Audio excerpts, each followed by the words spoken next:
to Everfree Radio Presents the episode reviews with me, your host, Brushin Bones, and today I'm here with Crescendo. Hello. Dustykatt. Hello, hello. And RainbowPlasma. Hey, what's up, guys? Yeah, we're going to have 4 people today because this was a pretty popular episode. People have a lot to say in this particular one.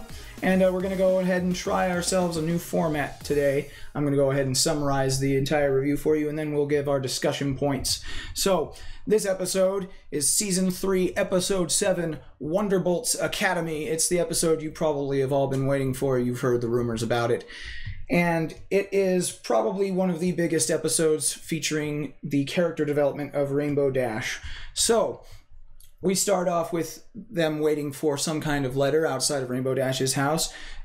Turns out she's waiting to see if she got her acceptance to Wonderbolt's Academy. She does. She goes off to Wonderbolt's Academy, which is run sort of like a military boot camp and is headed by Spitfire, who we all know and love, serving the role of drill instructor and grilling them like a true military training instructor should.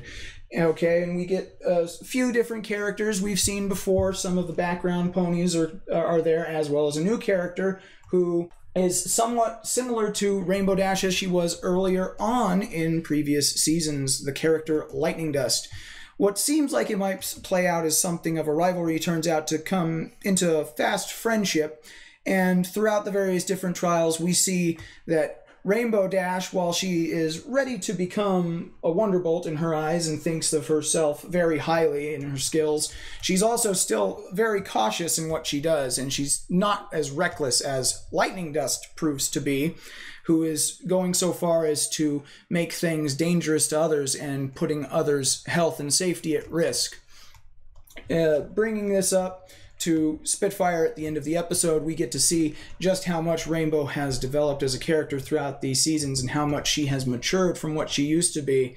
And we are given a nice little insight into exactly what the Wonderbolts are looking for in their recruits. And we find that Rainbow Dash is one step closer to fulfilling the dream that she has had since we were first introduced to her.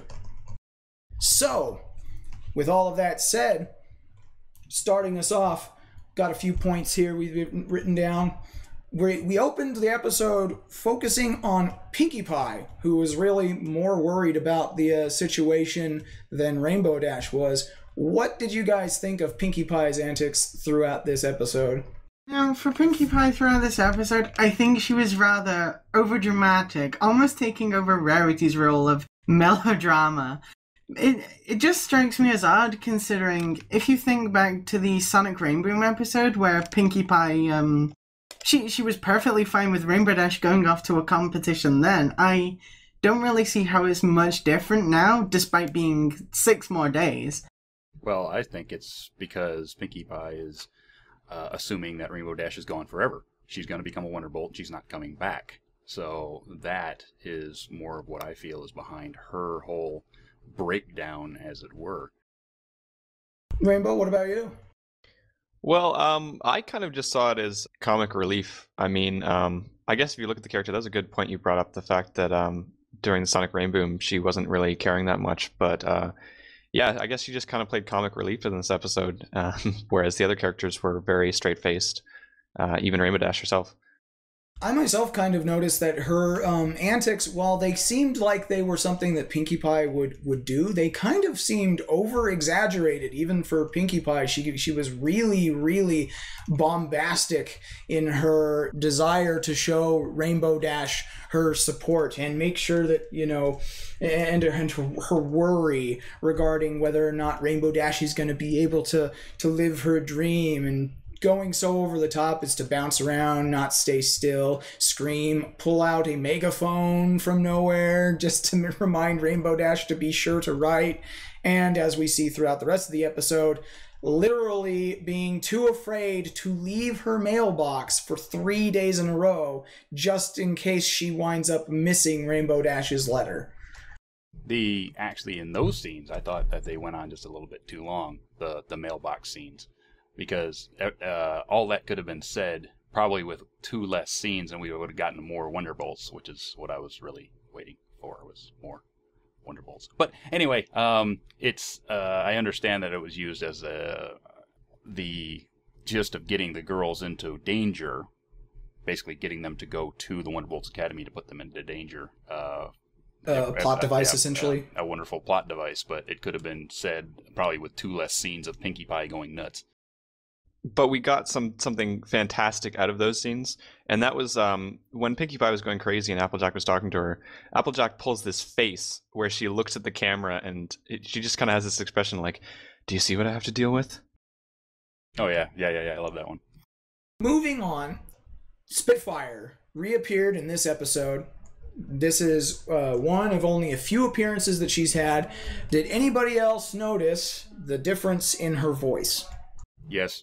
First thing I noticed is that's not Spitfire. What happened? I'm upset. I noticed a lot of controversy on the internet about Spitfire, not only her voice, but her personality as well. People are kind of up in arms. Well, I can understand. Okay, I can understand the personality. One, because if she's CEO of the base, she cannot show favoritism to any pony. For one.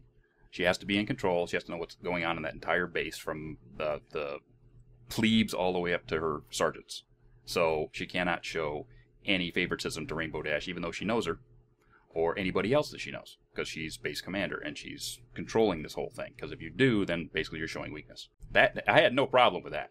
Besides, you have to take into account the fact that, while a VA may put some of their personality into the character, ultimately, the character's personality is down to the writers per episode. Yeah, I can see that. Well, and it also kind of comes down to, what the character is called on to do. And now the question I did have is, Kelly Metzger is who voiced Spitfire in this episode. Now, she isn't the original voice actress, is she? Is she an actual different voice actress, or has she just put a different spin on the voice? Because I don't seem to recall right now who the original voice was if it wasn't Kelly Metzger. Would have to look that up, but it was so jarring that it had to be different. Mm-hmm. Or they asked her to do it differently, one or the other. Oh, and I could definitely get the feel that they wanted her to go for more of the drill instructor approach. In fact, I actually think that because of the fact that Spitfire has actually been shown to us before, we've gotten familiar with Spitfire from a civilian perspective in earlier episodes, that perhaps it might have been a better idea if Spitfire had not actually been the drill instructor. Maybe it would have been a better idea to introduce a new character, just a guest character even, for the character of the drill instructor. I know that it would have been a great opportunity if they really wanted to emphasize the military aspect of it, to get Arlie Emery to do a guest voice.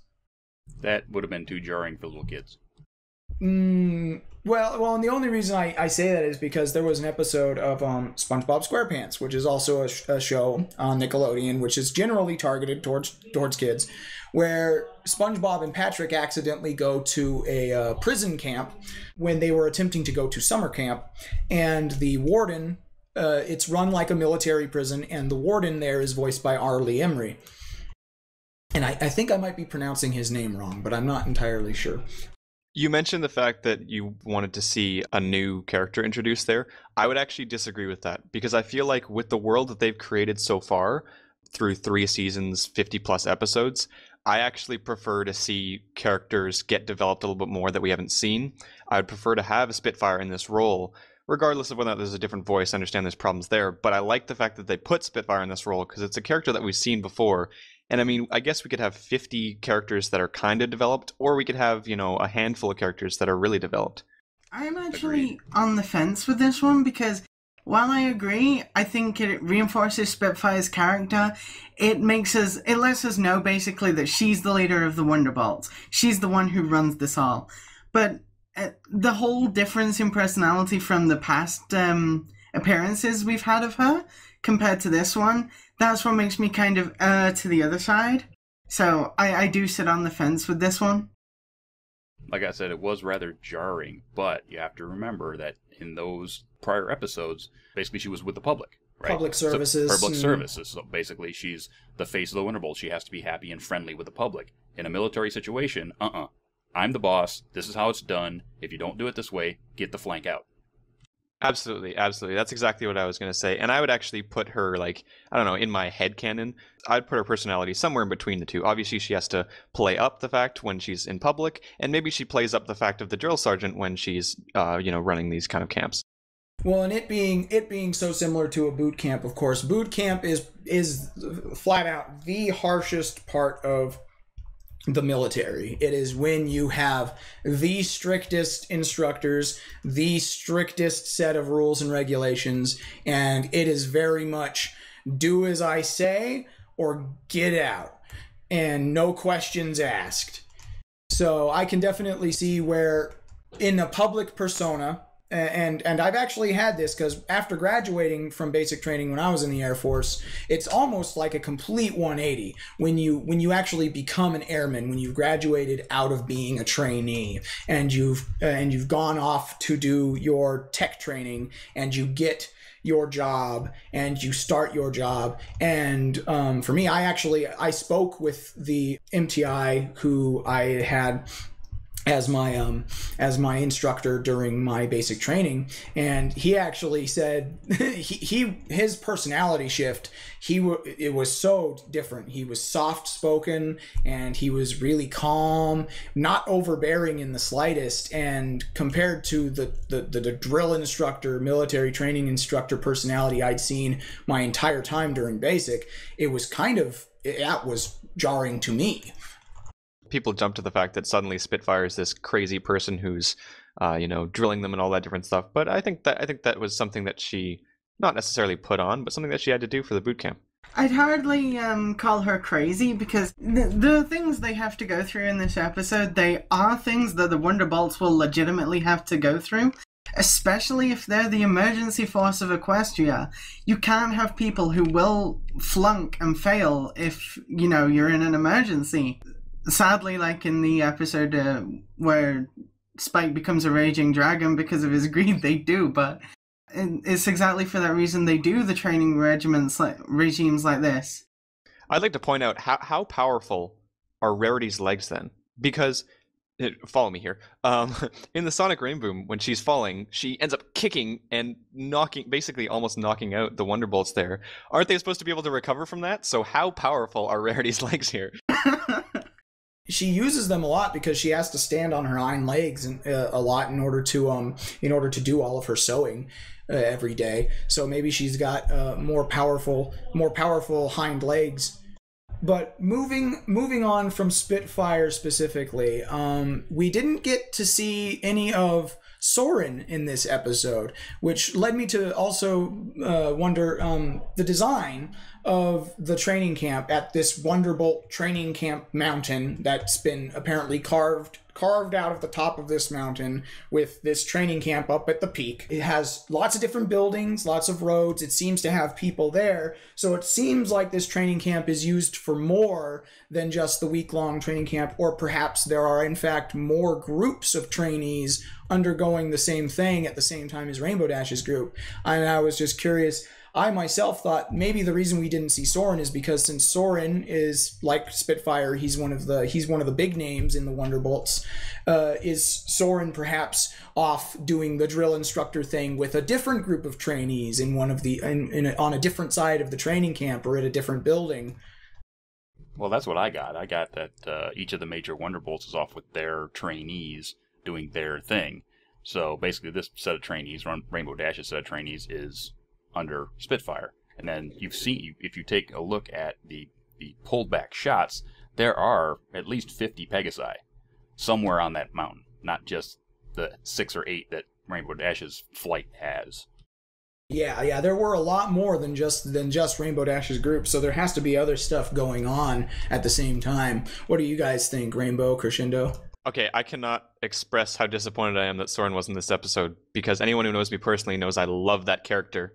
And it's because, well, I ship Rainbow Dash and Soren, but that's besides the point. I still love the character, and I cannot express how disappointed I was. I was like, Wonderbolt episode, yes, we'll get to see some more Soren, and no, not at all. Clearly it's because while Rainbow Dash was going to the Wonderbolts Academy, Soren was going to the Pie Academy. You mean the Equestrian Culinary Institute of Arts? Yes. But honestly, I think the theory we have here is the most sound one. Just because, as you say, there's clearly about 50 or so Pegasi we see in this. And it would make sense for each teacher to, well, each Wonderbolt in the... Sorry, let me rephrase that. It would make sense for each, like, head Wonderbolt to take a small group of Pegasi, rather than all of them taking them at once. It gives them a little more of a personal bond with their students. Yeah, well, and if it's anything like actual basic training, you don't take every single trainee you get for that month and stick them all in one gigantic auditorium and have one person teach them. You're divided into companies or flights, and you're taught by different training instructors throughout the course of your training. So I pretty much figure Soren was probably here, but we just didn't get to see him. He was probably off training his own group of trainees. I don't care how sound it was, it still sucks. Yeah. Okay, that brings us to the actual training portion and the introduction of new supporting character, Lightning Dust. Now, your initial reaction to Lightning Dust, before you really got any of the words out of her mouth or anything like that, when Lightning Dust first introduced herself to Spitfire, you saw what her personality was like, and you saw that she was pretty good. What was your initial reaction? My initial reaction was she's Season 1 Rainbow Dash. Flat out, from the beginning. Trouble. I didn't get that Season 1 right at the beginning. I agree with you now that I've seen the entire episode, but my initial thought was perhaps that they'll have this character be in some ways better than Rainbow Dash, or just doing better in general, which would cause Rainbow Dash to somehow like have to reassess or come to terms with the fact that you can't always be the best, or something like that. But yeah, after I saw the episode more, I would agree with Crescendo. It's Season 1 Rainbow Dash.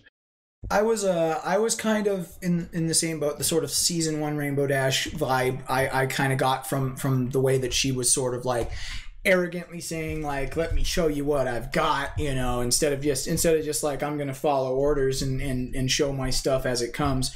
But I kind of got this feel like watching the old Genndy Tartakovsky cartoon, Dexter's Lab. They had 2 episodes throughout the course of the show. One was called Dexter's Rival, and another was called Dee Dee's Rival. And in each of these episodes, we get the introduction of characters who are like our main protagonist. In Dexter's Rival, we are introduced to Mandark Astronominoff, who is, of course, he becomes something of an ongoing antagonist throughout the thing, but the entire thing was that he's just as good, if not better, at the stuff that Dexter does, and he's become this sort of force that Dexter has to contend and compete with. And the same thing goes with Dee Dee when she meets Lala Vava and they're competing over ballet in her episode. It's sort of a rivalry setup, and that's the feeling I initially got from Lightning Dust, was that they were going to set up this sort of rivalry thing where the two of them were going to be button heads and competing against one another for the glory of being the best. I will say that's the same initial thought I had. I had worries that she was going to be, as Dustykatt says, trouble for Rainbow Dash. I thought she was going to be malicious and actually try and sabotage Rainbow Dash's attempts. I had the idea that this was going to, as soon as she was introduced, and I saw that there was an even number of Pegasi, that they were going to pull a Top Gun, where you had the wingman. Well, in this they have the wing pony and the lead pony, but in the Top Gun movie you had the flyer and the gunman, right? And basically the gunman was trying to keep the flyer from going off, as it were, doing flybys of the tower or whatever you want to call it. And halfway through this episode, you start getting Rainbow Dash trying to rein her in, sort of like what happened with Goose before that character was killed in that movie. Yeah. Okay, so how did your initial reaction hold up to the actual progression with the character when the Lightning Dust actually shows that she actually likes Rainbow Dash a lot and they get along and they've got these sort of similar mindsets, and throughout the course as the episode progressed and we saw more of what Lightning Dust did, her actions throughout the episode, like the idea of creating the tornado in order to clear all the clouds, or setting the whirligig device to maximum in order to make herself maximum dizzy. How did your initial impression hold up versus the actual character progression? I definitely think this part was the biggest part of the episode for Rainbow Dash's characterization, because, as I say, it feels like Lightning Dust is Season 1 Rainbow Dash, and as the episode goes along, Lightning Dust gets more reckless, whereas Rainbow Dash is like, whoa, stop it, you're being crazy here.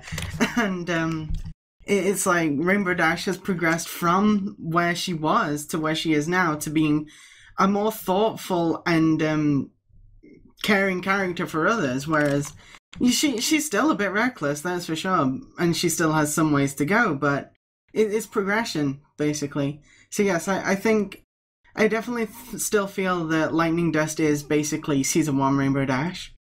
It was like looking into, I think she ended up developing into a character that Rainbow Dash could look into a mirror. Okay, this is what I used to do. Oh my god, how much of a real flankhead was I, a year ago? Yeah, that was a really cool thing that they had. I like the fact that they took the friend route as opposed to the like faux rival thing, because that way it didn't portray Lightning Dust as like a villain. They didn't say this person's evil or trying to sabotage or whatever. They were friends and they were generally the same personality, and then little things came up and it forced Rainbow Dash to really dig deep, as opposed to just like, well, this person's evil, obviously I'm in the right and they're in the wrong. She was like, okay, well, I can see the little things there that she's doing wrong. I definitely think Lightning Dust could have been a likable character if she was less reckless, but of course for the episode to have been the episode it was, she had to be reckless. I'm so biased though, because I liked Rainbow Dash since the very first season. It just kind of happened. That's why I have half my username is half of her name, but I don't know. I have a hard time I know I'm supposed to like kind of dislike that character, but I have a really hard time doing it because I liked Season 1 Rainbow Dash anyways. So it's like, how do I not like this character? I think any fan of our show already knows that I'm a huge Rainbow Dash fangirl, so I think I can agree with you on that. And, okay, so as far as Lightning Dust goes as well, what did you guys think of her addition in the episode, as far as being this character who is apparently nearly as good as Rainbow Dash, if not better, considering the fact that, like, for example, during the recovery test, when Rainbow Dash hops on the little whirligig and gets herself dizzy, and she has a recovery time of 6 seconds, and, that's a new record.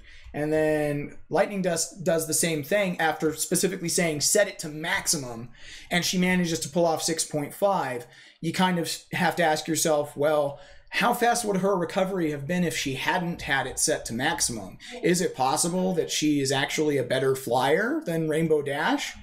Can I interject here and just say that new Academy record was one of the only things I disliked about this episode? Just the simple mention, it's like, oh, you're breaking records. No, I would be okay with that if they mentioned it once or twice, but they mentioned it like 4 or 5 times in the episode. It's like, okay, yeah, I get it. You don't need to keep reinforcing that they've never seen something like that before. Yeah, I find that hard to believe, and I thought that it was really good to have another character that was near Rainbow Dash's level. Whether or not it was above or below, we can't really judge based on a 20-minute episode. But I like the fact that they kind of had that up there. It's like, Rainbow Dash is really good, and she's up at that level, but, there's other people up there too. Yeah, indeed. And to continue on the point, what did you think of this character being introduced now, but with all of this potential and all of this talent, having not, and of course, aside from the obvious, from the technical or mechanical standpoints of making a television show, what do you think of the fact that this character wasn't present at something like the Best Young Flyer competition, which would have been a great opportunity to really show off her stuff? I think it's entirely possible that she just thought a day with the Wonderbolts won't do for me, that she figures she'll be scouted on her own, or she'll attend the academy and pass so easily that she doesn't need to spend a day with the Wonderbolts. Well, either that, or she just didn't want, she had stage fright, sort of like Rainbow did. But Rainbow yeah, was it's over. possible. She could have had stage fright to the point of, well, I'm just going to continue practicing, and not go into a competition, because being an athlete myself, and once I got into the state high school football playoffs, I was a nervous wreck. I was a starter on my varsity football team, and we won our league, and we got into the playoffs for the first time in my school's history. And my school had been around for 80 years. And it's nerve-wracking. Freaking nerve-wracking when you go out on an AstroTurf field with, 15,000 people when you're used to having 300 people show up at your high school game. Yeah. Mm-hmm. Overconfidence could easily mask the stage fright you could get from them, because that contest was basically the whole of Cloudsdale there watching. Whereas what they're doing at the academy is just the 10 or so ponies they're training with. Here's something for thought. I mean, if you think about I'm not really sure how the timelines work exactly. That's not something I'm very versed in with this show. But, that was season 1 when that competition happened, and now we're in season 3. So if we estimate and say 2 years have gone by, what's there to say that Lightning Dust wasn't a good flyer, but maybe not up to the standard of going into this competition for best flyer? Maybe she was in the audience. Maybe a certain pony might have inspired her. Which brings me to another topic that I felt should probably be addressed. We have seen the Sonic Rainboom performed 3 times throughout the series now. One time being specifically on command when during the Canterlot wedding. Now, what do you guys think of the fact that nobody ever brings up the fact that Rainbow Dash has accomplished a Sonic Rainboom not once, not twice, but 3 times? I think it's possibly because it's not recent, it's not on people's minds. Yeah, she may be able to perform a Sonic Rainboom, but there's a lot that goes on in Equestria. It's entirely possible that a lot of things have just been on every pony's mind. Okay, what about you guys? I get what you mean. I totally get what you mean, and I disagree. I think that people would keep that in mind, but I think in terms of why people might not care as much is because the Sonic Rainboom might be down to speed, and Rainbow Dash might be the fastest flyer in Equestria, but there's a lot more to flying than just speed. I see. I agree with Rainbow. It's RainbowPlasma. It's one of those things where, yeah, okay, you're fast, but can you change on a dime? Can you do loops? Can you do alien rolls? Can you do any of this stuff? And can you do it as a partner in a team?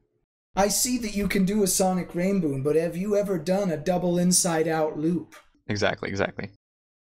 Okay, and so finishing up on the opinion of Lightning Dust and sort of being brought back into the whole thing with Spitfire's attitude in this episode, what did you guys think of the way that Spitfire seemed to be unaware of Lightning Dust's reckless behavior? Do you think that was actual obliviousness as it was portrayed in the show, or more of a clever test of Rainbow Dash's character by kind of acting like they weren't aware of the reckless behavior? I don't think she was oblivious at all. I mean, I think she was surprised during the Dizatron that she would crank it up to 11. I think that past that point, every time something risky came up, you saw her eyebrows go up every time. I think that she was thinking about it from the time they started chasing flags all the way through. I think she was very akin to what she was doing was actually dangerous. Yeah, I'm of the opinion that she was just waiting for Rainbow Dash to say something so she could have her bring it up rather than Spitfire herself bring it up. But she also didn't. I'm of the opinion that she wasn't aware because she didn't see the things that are happening. I mean, giving 3 examples: the time that they went through the logs to grab the flag, the time that they busted through everyone else to take the lead, and then the tornado. All 3 times, Spitfire didn't see them. The first time, she didn't see them go through the log. All she saw was they brought back a flag in, I don't know, record time or whatever they'd say. The second time, when they busted through, all Spitfire saw was that they came out first and the other ones were having trouble. She specifically had to look through a telescope to see the other people. And then the third time, with the tornado, she wasn't even present. She was just like, oh, wow, you used a tornado? Did it work? Oh, that's cool. I also think that this is an entire parody of the whole the action cop movie thing where there's a reckless cop and a sane commander, and the whole "you're a loose cannon, you've got to turn in your gun and your badge" is like a reverse play of that. I was kind of of the opinion myself that Spitfire may have been aware of the reckless behavior of Lightning Dust initially, perhaps just from keying into Lightning Dust's attitude initially, that she was eager to prove herself and eager to show that she had the skill and stuff like that. It's one of the reasons why I think that Spitfire made Lightning Dust a leader instead of a wing pony, essentially, because of the fact that I've seen in several occasions, not just in the military, but in several other group activities, where someone who is commanding a group of people will basically take somebody with talent who is not quite mature enough, or perhaps not quite responsible enough, and give them a position of responsibility and maturity in order to see if they're able to rise to the challenge and rise to commit themselves to the responsibility required and the maturity required for that role. I think that perhaps Spitfire wasn't oblivious to the recklessness, and she got her chance to show that come the end of the episode when she gets on Rainbow Dash's case about storming out before giving her an opportunity to speak. But I think that she was aware of the reckless behavior, but she gave Lightning Dust an opportunity to prove herself by making Lightning Dust a leader, and Lightning Dust wasted the opportunity by not rising to the challenge. Pretty much agree. That's the way I saw it, as Spitfire giving Rainbow Dash the opportunity to prove herself as a wing pony in what was going on, whether she could rein in her leader or not, and Lightning Dust basically getting the lead and whether she would let it go to her head, which she did in the end. So just to kind of close it up, we're going to go back to the main six. We, of course, talked about Pinkie Pie's whole attitude on the entire thing, and the main six decided that the best way to cure Pinkie's fear of Rainbow Dash never coming back or forgetting them is to personally deliver a care package to the Academy. And so they hop in their hot air balloon with a box and they go off to go give her the package, which leads to them being put into danger when the tornado is used to clear the clouds, and they wind up having to be saved by the various people and also Rainbow Dash. What do you guys, first question is, what do you guys think was in the care package? Cupcakes, duh. Exactly my thoughts. Probably some sweets from Sugar Cube Corner, maybe, I don't know, maybe Twilight packed in a bug for Rainbow to read at night. Applejack would, of course, give her some apples. I don't know, but Rarity would have probably put some form of article of clothing. I really hope there wasn't any food in that, because that package got destroyed. If it really was anything like basic training, there was a habit that MTIs had, at least when I was in basic training, that what they would do first, because all of your mail is screened, of course, and they would gather all of your mail and they would call us in to the room, and then they would say your name and they'd hand you the letter. If you got a care package, though, they would open the care package. And if you had any candy, they would keep the candy, and they would eat it in front of you. So it's probably a good thing that they attempted to hand deliver her this care package, because if there was any cupcakes in there, or food or candy or sweets, Spitfire would have probably been opening it and eating it in front of Rainbow Dash. Actually, you know what? I just remembered this from earlier in the episode. I hope you don't mind if I go back. But talking about Pinkie Pie, did anybody else feel that crushing hug? Yes. Oh, yeah. You know, you could really... that's another good point as far as how far the animation has really come along. Does so well in getting minute details of the little things like that. You can really feel the agony.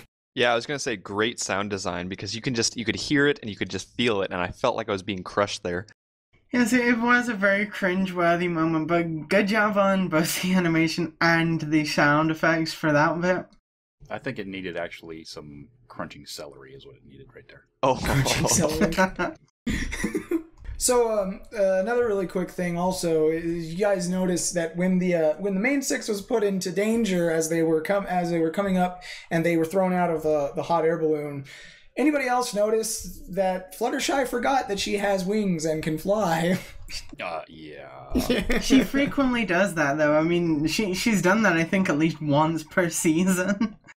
But The thing about that whole scene, that whole little tornado. Okay, you're on a military base.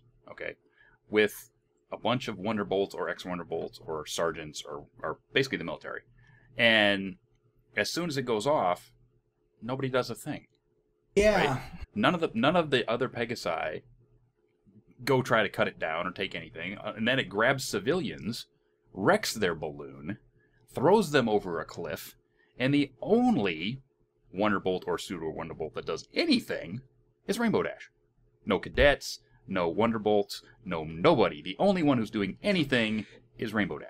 Well, and then Spitfire even, she sounds surprised when Rainbow Dash mentions the tornado. It's like, a tornado? Oh, did it work? And it's like, was nobody paying attention? Did you not see the tornado? Yeah. That's kind of poor, it's really, really poor personnel management. Yeah, as CEO of the base, fail. Big old fail check mark right there. Kind of got to wonder where the security police are in that situation. I've been spending too much time signing my pictures. They weren't even pictures of herself, so it's like, what exactly was she doing? Alrighty, so basically wrapping it up, just one quick thing. What did you guys think as far as the end of the episode? The end of the episode, when we get Spitfire telling Rainbow Dash that she doesn't believe in and approve of the reckless behavior, that Rainbow Dash is leader material, and she tears the leader badge off of Lightning Dust, and we see Lightning Dust walk away, and then Rainbow Dash goes up with the other trainees, they give their salutes, and then we get the cut to credits. What did you guys think of that particular ending? Well, I felt that the ending could have gone one of two ways. One, Rainbow Dash could have left, and we could have revisited this storyline later in another episode, where basically she gets brought back, or Spitfire comes down to Ponyville later and apologizes for not seeing what was going on. But the ending that we did get, which is basically Spitfire coming up to her, is like, okay, newbie, why didn't you give me an opportunity to basically, tell you what's going on? And then turns to Lightning Dust and rips her badge off. Now, the whole thing about this ending is like, it's just worming away in the back of my head. What happened to Lightning Dust? Was she kicked off the mountain? Was she put in the brig? Will she get a second chance? I mean, she's too good a flyer to basically just kick. Too good a flyer to basically just kick out. Okay, so yes, you made a mistake. Yes, maybe you'll learn from this.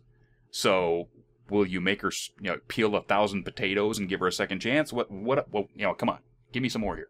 Well, and if we're to go with the timeline, we're only probably about halfway through the training camp, probably day 4, maybe day 5, and it's supposed to be a 1-week long training camp.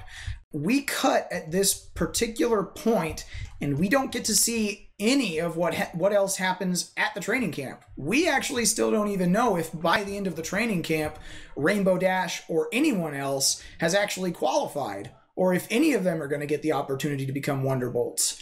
And that's awesome. You know why? You know why that's awesome? Because we get another Wonderbolts episode. Here's hoping, right? I'm gonna disagree with you. I'm predicting that they're not gonna come back to this other than like little shout outs to continuity.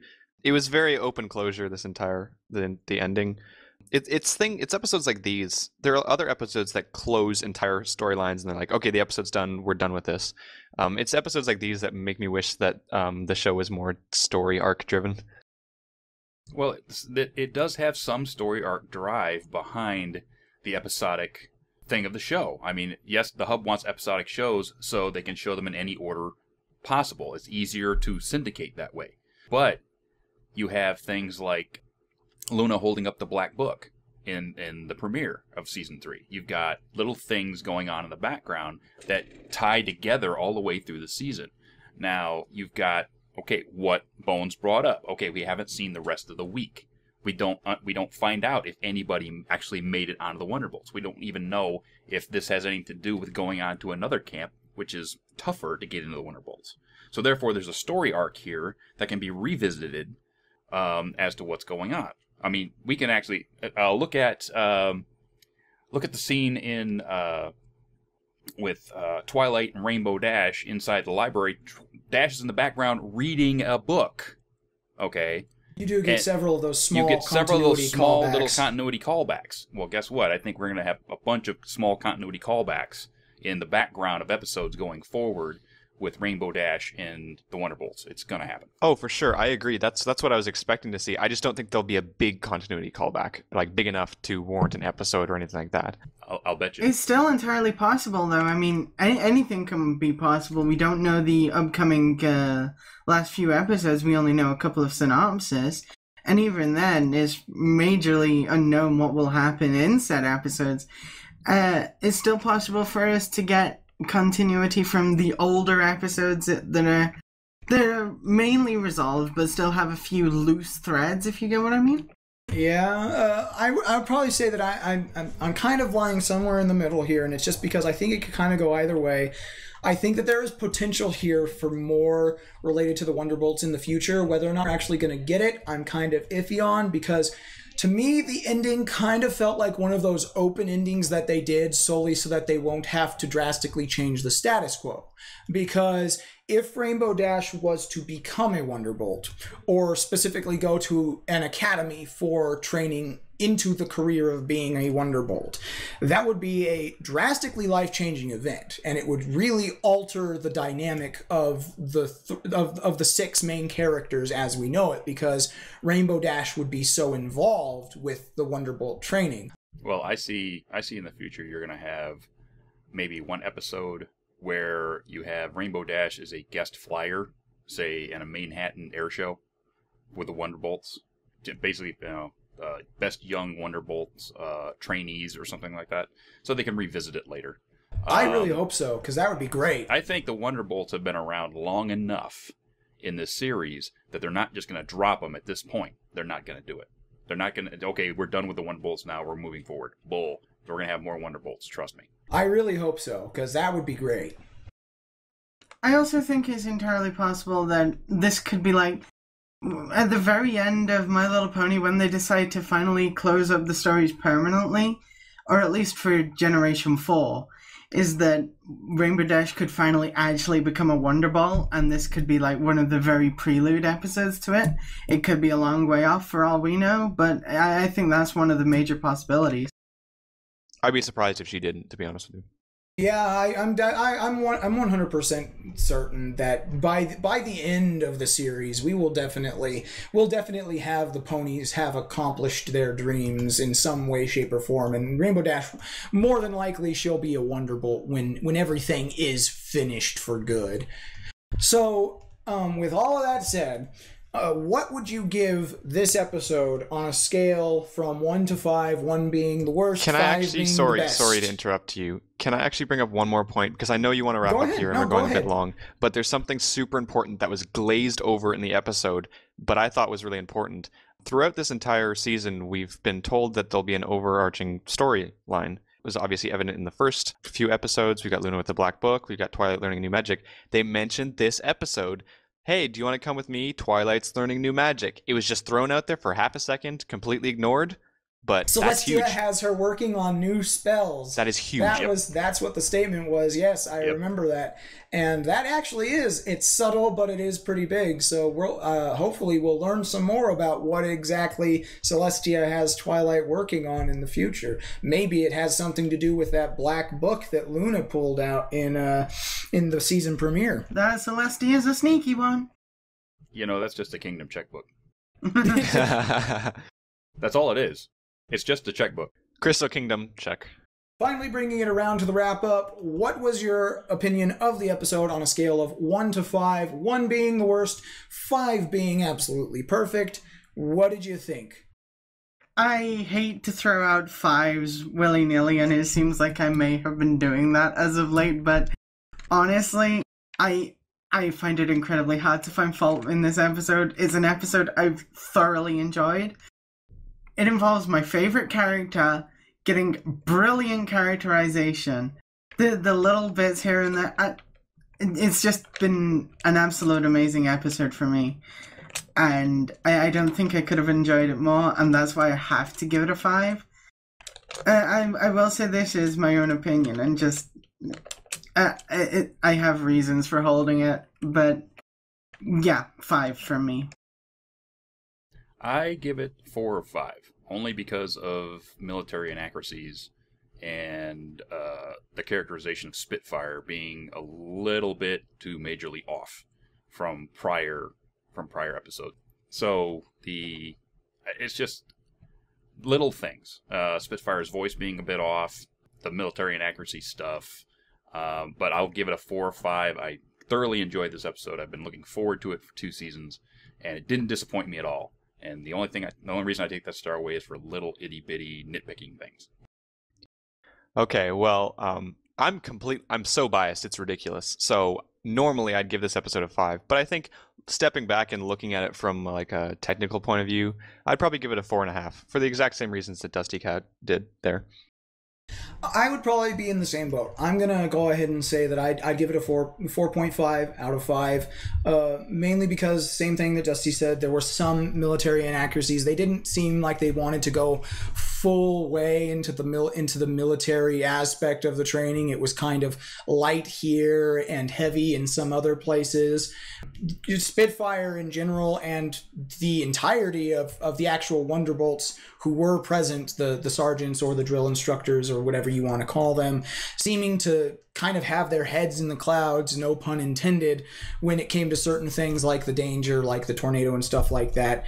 No response time when civilians have been put in danger, and a few little technical issues. Aside from that, though, I really liked the episode. I thought it was a great way of showcasing the development that Rainbow Dash got, especially the type of development that we got from her in stuff like Season 2, especially with the episode when she's looking for her pet, because that was an episode that really kind of showcased the reckless behavior of Rainbow Dash when she was putting out so many tests for these pets to have to pass, all culminating in that race down the ravine, which was basically just one huge thing of danger. And her reckless behavior results in her being injured in that exact same environment, and she winds up going with the slow, steady tortoise as her pet, the slow, steady, cautious, loyal tortoise. And that development is really showcased here when we get to see Rainbow Dash, a more mature, more responsible Rainbow Dash, paired up with Lightning Dust, who is the mirror image of her former self. So aside from the little tiny technical issues, 4.5 out of 5. Really good episode, lots of fun, and I thoroughly enjoyed it. You know what? I'm going to put another 0.5 onto mine. I'm going to go 4.5. You know why? Why? Mustaches. Mustaches. We have had a pony with a mustache in just about every episode this season, and I, for one, can give that a big, huge thumbs up. So, more ponies with mustaches, please. More mustaches. I honestly want to see some more full-blown beards. Well, I think it's safe to say that at least the mustache thing isn't a prickly issue. And with that note, folks. and with that note. With that note, we're going to go ahead and sign off. You've been listening to EFR Presents, our episode reviews, Season 3, Episode 7, Wonderbolt Academy. With me have been Crescendo. Hey there. Dustykatt. Yeah. And RainbowPlasma. See you guys.